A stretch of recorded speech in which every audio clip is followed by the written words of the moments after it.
চাকুরিতে কোটা বাতিলের দাবিতে শিক্ষার্থীদের আন্দোলন রাজধানী ছাড়িয়ে এখন গোটা দেশে ছড়িয়ে পড়েছে। শুরুর দিকে এই আন্দোলনকে সরকার পাত্তা না দিলেও এখন নড়ে চড়ে বসেছে সরকারের শীর্ষ মহল। তখন 7 মন্ত্রীর রুদ্ধদ্বার বৈঠক। কোটা আন্দোলন নিয়ে কি সিদ্ধান্ত নিতে যাচ্ছে সরকার? মুক্তিযোদ্ধা কোটার বিরোধী যে আন্দোলন হচ্ছে তার সঙ্গে আমরা একমত। আমি একজন মুক্তিযোদ্ধা, আমি মনে করি কোটা আন্দোলন হওয়া উচিত। প্রধানমন্ত্রী তো একবার এক কথা বলছেন। উনি বলেছিলেন না কোটা প্রথা থাকবে না, এখন আবার আরেক কথা বলছেন, কয়েকদিন পর আবার অন্য কথা।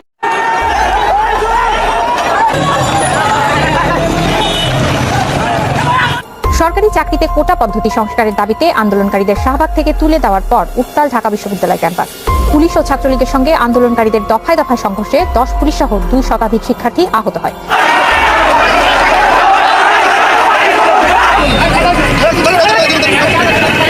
পুলিশ কি অযথাই আপনাদের উপর করেছে, হামলা করেছে? হ্যাঁ, আমাদের যখন মিছিলটা জাতীয় গ্রন্থাগারের কাছে গিয়েছিল তখন পুলিশ রাবার বুলেট এবং টিয়ার শেল আমাদের শিক্ষার্থীদের।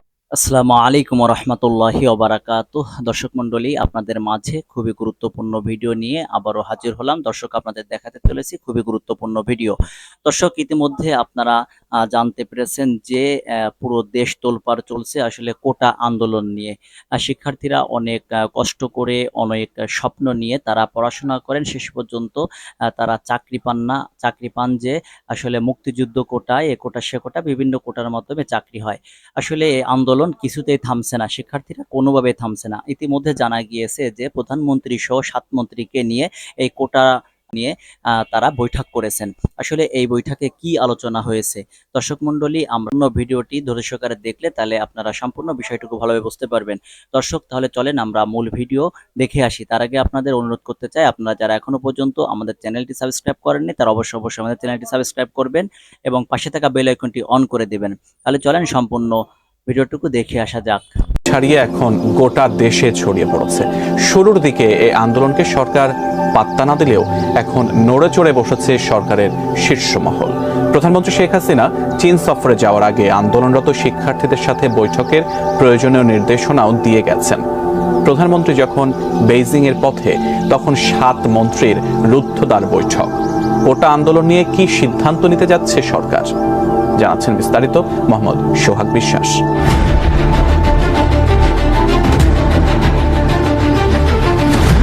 2018 সালে কোটা বিরোধী আন্দোলন যেভাবে দাবানলের মতো ছড়িয়ে পড়েছিল, ঠিক সেইভাবে এই আন্দোলন ছড়িয়ে পড়ার আতঙ্কে সরকার। যদিও সরকার প্রধান বলছেন কোটা বিরোধী আন্দোলনের কোনো যৌক্তিকতা নেই।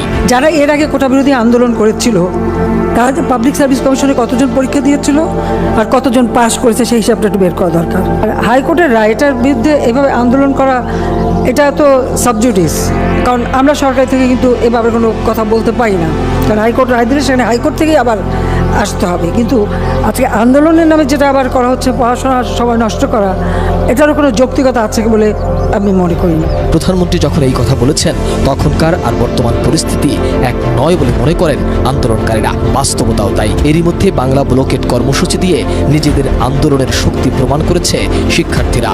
এখন পুরো দেশেই ছড়িয়ে পড়ছে এই আন্দোলন। এই আন্দোলন স্ফুলিঙ্গের মতো বিস্ফোরিত হওয়ার আগেই নিয়ন্ত্রণ করতে চায় সরকার। আর তাই আওয়ামী লীগের সাধারণ সম্পাদকের সাথে জরুরি এক রুদ্ধদ্বার বৈঠক করেছে সরকারের 6 প্রভাবশালী মন্ত্রী, সেই সাথে ছিল আওয়ামী লীগের দপ্তর সম্পাদকও।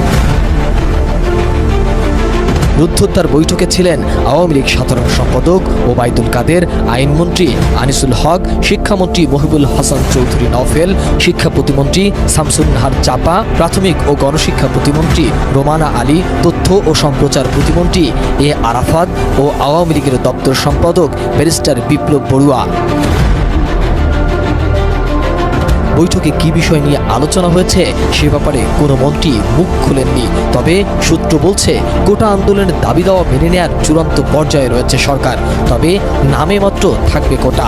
এর মধ্যে মুক্তিযোদ্ধা, নৃগোষ্ঠী প্রতিবন্ধীদের কোটা থাকবে আংশিক। এসব বিষয়ে সিদ্ধান্ত নিতেই এই বৈঠক। এদিকে 4 দিনের রাষ্ট্রীয় সফরে চীন গেছেন প্রধানমন্ত্রী শেখ হাসিনা। তাকে বিমানবন্দরে বিদায় জানান সরকারের মন্ত্রী ও আওয়ামী লীগ নেতারা।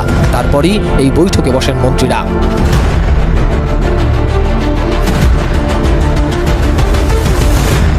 এর আগে সংবাদ সম্মেলনে কোটা বিরোধী আন্দোলন নিয়ে ওবায়দুল কাদের বলেছিলেন, উচ্চ আদালত রায় দেবে সে পর্যন্ত অপেক্ষা করতে হবে, তাই সে পর্যন্ত রাস্তাঘাট আটকে আন্দোলন পরিহার করতে হবে। এখানে অন্য রাজনীতির উপাদান যুক্ত হয়ে গেছে। ওবায়দুল কাদের আরও বলেন, আদালতের রায়ের বিরুদ্ধে কোনো রাজনৈতিক দল আন্দোলনে শরিক হয়, এটা কি বৈধ? এটা আদালতের রায়, আমাদের না। এখন কোটা বিরোধীদের আন্দোলন, সরকারের উচ্চ পর্যায়ের মন্ত্রীদের বৈঠক কোন দিকে যায় সেটাই দেখার বিষয়। মুক্তিযোদ্ধা কোটার বিরোধী যে আন্দোলন হচ্ছে এটার সঙ্গে আমরা একমত, এবং এটা আমি আমার নিজের হিসাবে দেখেছি।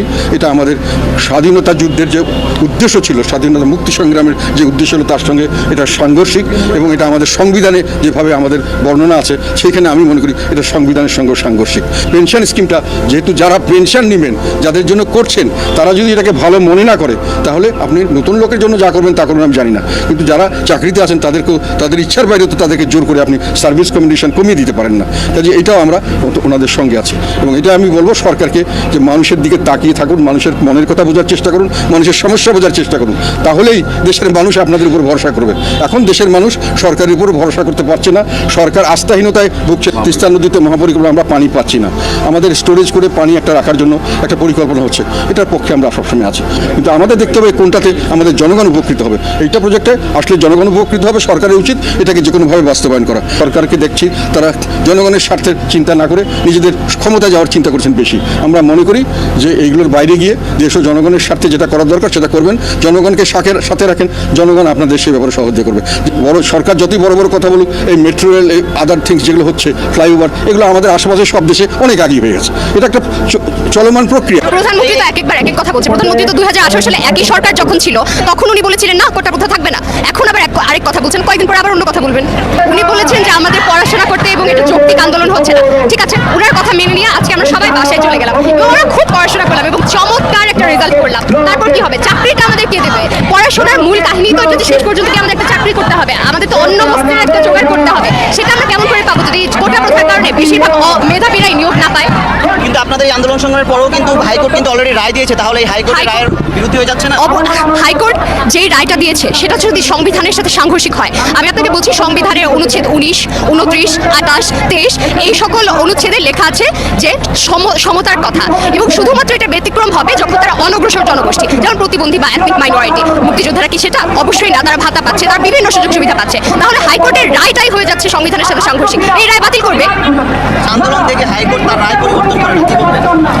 আন্দোলন, আচ্ছা হাইকোর্ট কাদের জন্য? আমার প্রশ্ন, হাইকোর্ট নিশ্চয়ই আমাদের জন্য, সাধারণ জনগোষ্ঠীর জন্য। হাইকোর্ট 10 বছর পর এই প্রধান বিচারপতিও থাকবে না, আমাদের এইখানের একজন মেধার ভিত্তিতে যখন নিয়োগ দেওয়া হবে, এইখানের একজন হবে সেই প্রধান।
হয়ে ঘোষণা করেছিলাম যে 5টার মধ্যে আমাদের সরকার যদি না দেয় আমরা জাতীয় শহীদ মিনারে গণ অবস্থানে যেতে বাধ্য হবে। সেই সঙ্গে আমাদের যে শিক্ষার্থীদের উপর যে হামলা করা হয়েছে, যারা অসুস্থ আছে এবং যারা গ্রেপ্তার আছে, তাদেরকে যদি আজকে বিকাল 5টার মধ্যে তাদেরকে যদি ছেড়ে দেওয়া না হয়, তাহলে গণ অবস্থান থেকে শুরু করে আমার অনশন যেতে আমরা বাধ্য হবো বিকাল 5টা। কারণ এই ম্যাচ তৈরি করেছেন তার বাবা জাতির জনক বঙ্গবন্ধু শেখ মুজিবুর রহমান। এই যে আপনারা সহিংস হয়ে উঠলেন, আপনারা বলছেন যে আপনারা শান্তিপূর্ণ সমাবেশে পুলিশ কি অযথাই আপনাদের উপর করেছে, হামলা করেছে? হ্যাঁ, আমাদের যখন মিছিলটা জাতীয় গ্রন্থাগারের কাছে গিয়েছিল তখন পুলিশ রাবার বুলেট এবং টিয়ার শেল আমাদের শিক্ষার্থীদের উপর যখন নিক্ষেপ এবং তখন এই শিক্ষার্থীরা কিছুটা ভীত হয়ে এই দেয়ালটা টপকে তারা নিরাপদ স্থানে যাওয়ার চেষ্টা করেছে, কিন্তু দেয়ালটা নরম থাকার কারণে এই দেয়ালটা হয়তো বা অতিরিক্ত স্টুডেন্টের ভারে তারা যখন টপকে যাওয়ার চেষ্টা করেছে, এই দেয়ালটা ভেঙে পড়েছে। সেই সঙ্গে আপনাদের আরেকটা জিনিস জানাচ্ছি যে আমাদের শিক্ষার্থীরা কোনো ধরনের সহিংসতা যায়নি, তারা সবসময় চেয়েছে বঙ্গবন্ধুর আদর্শে আদর্শিত হয়ে প্রধানমন্ত্রী শেখ হাসিনাকে তার উচ্চশিক্ষা। আপনার কি মনে হয় টাকা দিয়ে এতগুলো মানুষ আনা সম্ভব? আমাকে টাকা দিয়ে আপনি আনতে পারবেন? কয় টাকা দিবেন আপনি আমাকে? আমি তো আসবো না। তুমি টাকার জন্য আসছো? না, টাকার জন্য আসছেন আপনি? টাকার জন্য আসছেন? দেখেন টাকার অধিক টাকা দিয়ে গেছেন, টাকার জন্য আসছেন? টাকার জন্য এখানে আসে নাই। আমাদের সবার ভরসা আশ্রয়স্থল বলে আমরা এতদিন যাকে মনে করতাম প্রধানমন্ত্রী শেখ হাসিনা, তিনি আজকে যেই মন্তব্য করেছেন, এই মন্তব্য তিনি ডিরেক্টলি বলে দিয়েছেন যে কোটা আমরা যে আন্দোলনটা করছি, শিক্ষার্থীরা যে আন্দোলনটা করছে, এটা নাকি অযৌক্তিক। তো তার প্রতি যে ভালোবাসার শিক্ষার্থীদের ছিল সেটা হচ্ছে কি আজকে স্থলন ঘটলো। হ্যাঁ, সেই ভালোবাসার জায়গাটা তিনি হয়তো থাকবেন না। তো এখন যদি তিনি মনে করেন যে এই শিক্ষার্থীরা গুরুত্বপূর্ণ, তো অতি দ্রুত তার উচিত যে শিক্ষার্থীরা যে দাবি তুলেছে সেই দাবিটা মেনে নেওয়া। আর যদি দাবিটা তিনি মেনে না নেয়, তাহলে তার এটাও মনে রাখা উচিত যে 66-তে শিক্ষার্থীরা যেভাবে আন্দোলন করে তাদের দাবি মেনে নিয়েছিল, তাদের দাবি আদায় করে নিয়েছিল, 71-এ দাবি আদায় করেছিল, 18-তে দাবি আদায় করেছিল, আজকে 2024, আজকে 2024-এর দাবি তারা আদায় করে নিয়ে ছাড়বে। তবে যাদের কাছ থেকে আদায় করে নিয়েছিল, যে সকল শাসকের কাছ থেকে আদায় করে নিয়েছিল, তাদের ভবিষ্যৎ কিন্তু খুব খারাপ হয়েছে। তো আমি যে এখন আপনাদের মাধ্যমে এটুকু বলতে চাই যে যেন আমাদের এখানে যারা আমাদের রাষ্ট্র পরিচালনার দায়িত্ব নিয়েছেন, দায়িত্ব নিয়ে কাজগুলো করছেন এবং কথাগুলো বলছেন, ওলটপালট কথা বলছেন, শিক্ষার্থীদের এগেইনস্টে কথা বলছেন, এটা কোনো জনবান্ধব কল্যাণমূলক রাষ্ট্রপ্রধান তো এই কথা বলতে পারে না। এখানে ডিরেক্টলি আপনাদেরকে এটুকু বলতে পারি যে এখানে আমি আসার উদ্দেশ্য কিন্তু একজন শিক্ষার্থী হিসেবে আসা। এখানে আমার দাবি, আমি যদি অন্য কোনো তৃতীয় পক্ষ যদি হতো তাহলে আমি এখানে নিশ্চয়ই আসতাম না। তৃতীয় পক্ষের সাথে আমার যাওয়ার তো সময় নেই, আমার ইচ্ছা নেই, আকাঙ্ক্ষা নেই। কিন্তু আজকে দাবিটা যৌক্তিক দাবি, আমার দাবি, আমাদের দাবি, সকল শিক্ষার্থীদের দাবি বলে আজকে আমার এখানে আসা। তো ওইটুকু বুদ্ধিমত্তা তো আমাদের আছে, বিচক্ষণতার জায়গা থেকে আমরা তো এরকম বিবেচনা আমরা করেছি এবং সারা বাংলাদেশের মানুষকে এটুকু বলবো, এটা তো একটা পুরনো একটা কৌশল যে কোনো একটা যৌক্তিক আন্দোলন হলে সেটাকে দমন করার জন্য ট্যাগ করা, ঠিক আছে, বিভিন্ন ট্যাগিং দেওয়া, ট্যাগ লাগিয়ে দেওয়া। কেউ হয়তো বা বলছে বিরোধী দল, কেউ বা বলছে জামাত শিবির, কেউ বা বলছে বাম রাজনীতি করে, কেউ বা বলছে বহির্বিশ্ব থেকে অন্য দেশ থেকে হচ্ছে টাকা খেয়ে শিক্ষার্থীরা আন্দোলন করছে। শিক্ষার্থীরা এতই বোকা, আর কয়জন বা টাকা খাইছে? 2018 সালের কোটা সংস্কার আন্দোলন শাহবাগ দখলে নিয়েছে আন্দোলনকারীরা। ঢাকা আরিচা, ঢাকা চট্টগ্রাম, ঢাকা বরিশাল মহাসড়ক অবরুদ্ধ করেছে তারা এবং অনির্দিষ্টকালের জন্য অবরোধ ঘোষণা করেছে। এই 3 মহাসড়কেই যান চলাচল সম্পূর্ণ বন্ধ হয়ে গেছে। 2018 সালের চেয়েও এবারের আন্দোলনের ব্যাপকতা অনেক বেশি ছড়িয়ে পড়বে। তার সবচেয়ে বড় কারণ হলো, আমাদের মনে থাকবার কথা, 2018 সালের কোটা সংস্কার আন্দোলনের সময় আন্দোলনকারীরা অনেক সময় শেখ হাসিনা, শেখ মুজিবের ছবি সামনে রেখে, কখনো বঙ্গবন্ধুর বাংলায় বৈষম্যের ঠাঁই নাই কিংবা শেখ হাসিনাকে নিয়ে অনেক সময় তারা স্লোগান দিয়েছে। কারণ তারা ভেবেছিল শেখ মুজিব, শেখ হাসিনার ছবি সামনে রেখে কিংবা তাদের নামে স্লোগান দিলে হয়তোবা তাদের উপর আক্রমণটা কম হবে। কিন্তু সরকার তখন তাদের দলীয় ক্যাডার বাহিনী, ছাত্রলীগ এবং প্রশাসনকে ব্যবহার করে, আইন শৃঙ্খলা রক্ষাকারী বাহিনীকে ব্যবহার করে ব্যাপক নিপীড়ন, নির্যাতন চালিয়েছিল ছাত্রদের উপর। এবং হঠাৎ করে একদিন প্রধানমন্ত্রী সেই স্টান্টবাজি, আমি সব ধরনের কোটা তুলে নিচ্ছি, এই ধরনের স্টান্টবাজিতে এবার আর ছাত্ররা আন্দোলন থেকে সরে যাবে না এবং এবার তারা আর শেখ হাসিনার নামে, শেখ মুজিবের নামে স্লোগানও দিচ্ছে না, তাদের ছবি নিয়েও আন্দোলনে আসে নাই। কারণ এই 6 বছরে তারা এই সরকারের চরিত্র পুরোপুরিভাবে বুঝে গেছে এবং এই কোটা আন্দোলনকারীদের সাথেই এই সরকার যা করেছে, যেভাবে হঠাৎ করে ঘোষণা করেছে সব ধরনের কোটা তুলে নেওয়ার, প্রথম এবং দ্বিতীয় শ্রেণীর চাকরিতে, এবং তারপর আবারও যে কোটা পুনর্বহালের নাটকটা তারা করছে, তাতে সরকারের চরিত্র পুরোপুরিভাবে আন্দোলনকারীরা বুঝে গেছে। এবং আরেকটা বিষয় বুঝে গেছে এই 6 বছরে, যে এই সরকার ক্ষমতায় থাকলে জনগণের পক্ষে আন্দোলন করে কোনো দাবি আদায় করা সম্ভব না। আপাত দৃষ্টিতে হয়তো আপনি দাবি আদায় করতে পারলেও সেটা হবে খুব ক্ষণস্থায়ী এবং আবারও সরকার যেটা চায় সেখানেই ফিরে যাবে। ইন্টারেস্টিং বিষয় হচ্ছে, এবার সরকার কিন্তু আন্দোলনকারীদের পক্ষে আদালতের রায়ের বিরুদ্ধে আপিল করেছে।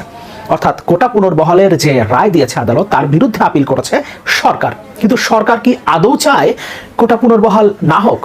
আমরা একটু দেখি। শিক্ষামন্ত্রী বলছেন, মুক্তিযোদ্ধা কোটা নিয়ে কিছু মানুষের উষ্মা দুঃখজনক।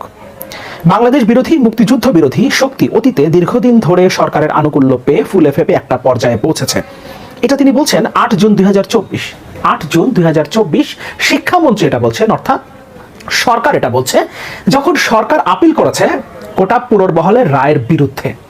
এই সরকার যে কত ধরনের নাটক সাজাতে পারে সেটা এখন আর আন্দোলনকারীদের বলে দেওয়ার দরকার নাই, আন্দোলনকারীরা খুব ভালোভাবে জানে। সুতরাং এবারের আন্দোলনের ব্যাপকতা আরো অনেক বেশি ছড়িয়ে পড়বে।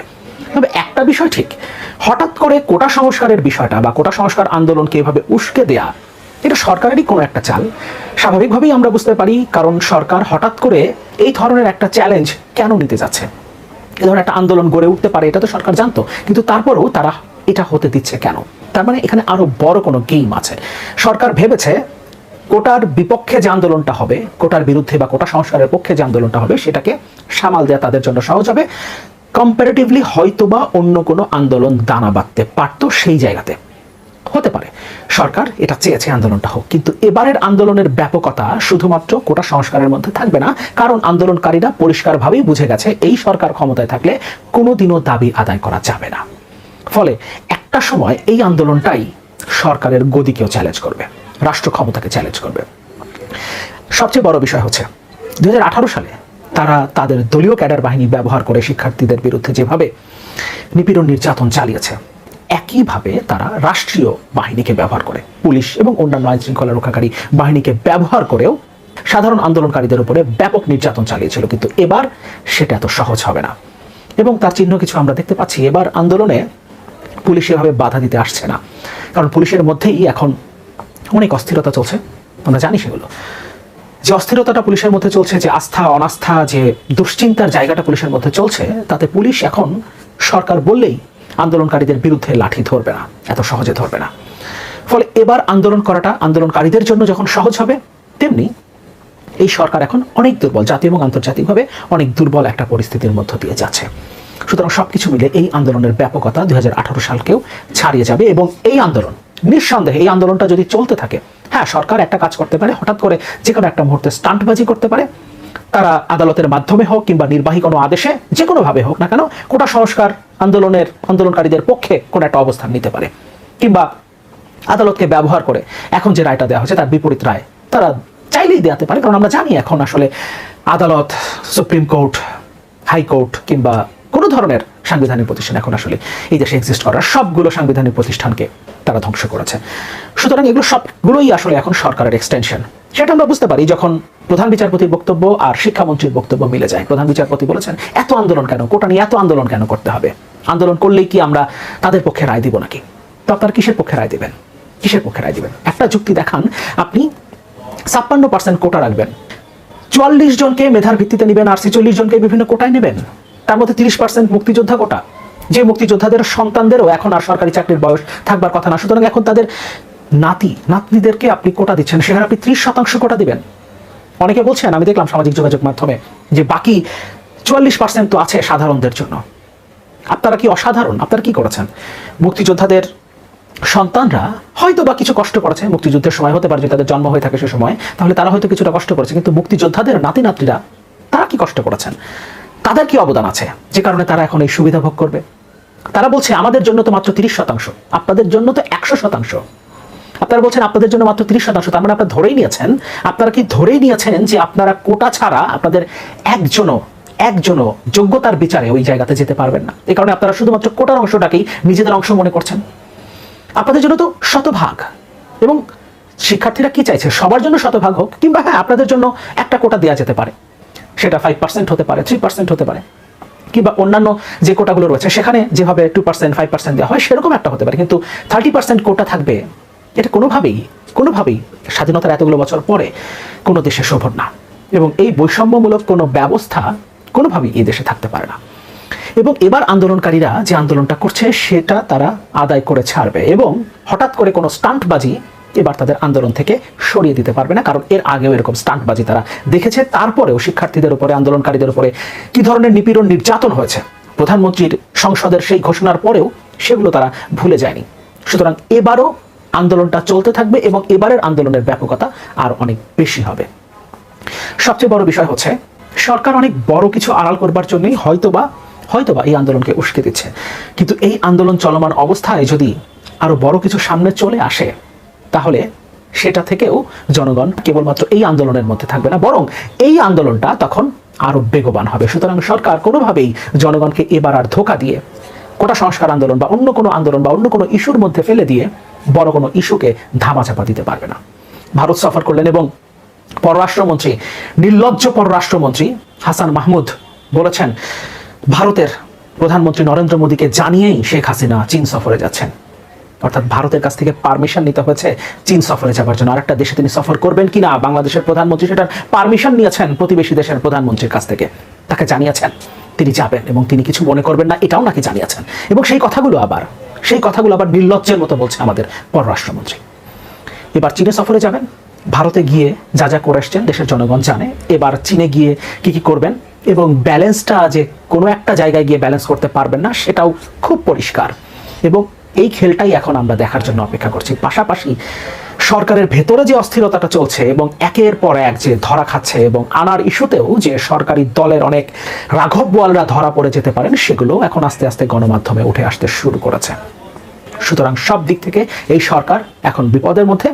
কোটা সংস্কার আন্দোলন যেটা শুরু হয়েছে সেটা নিঃসন্দেহে এত সহজে থামবে না এবং আন্দোলনকারীরা এবার আর কোনো স্টান্টবাজিতে কোনো প্রলোভনে পড়বে না এবং এই আন্দোলন নিঃসন্দেহে এই স্বৈরাচার পতনের আন্দোলনে রূপান্তরিত হবে। সময় ধরে আপনারা সম্পূর্ণ ভিডিওটি দর্শকরা দেখেছেন যে এই কোটা আন্দোলন নিয়ে প্রধানমন্ত্রী কি পদক্ষেপ নিতে যাচ্ছেন। ইতিমধ্যে আপনারা ভিডিওর মাধ্যমে দেখতে পাচ্ছেন যে প্রধানমন্ত্রী সহ 7 মন্ত্রীকে নিয়ে প্রধানমন্ত্রী বৈঠক করেছেন। আসলে তারা বৈঠকে কি আলোচনা করেছেন আপনারা সম্পূর্ণ ভিডিওটুকু দেখে সম্পূর্ণ বিষয়টুকু ভালোভাবে বুঝতে পেরেছেন। দর্শক, তাহলে আজকের মতন ভিডিও এখানে শেষ করছি। সকলে ভালো থাকবেন, সুস্থ থাকবেন। আল্লাহ হাফেজ।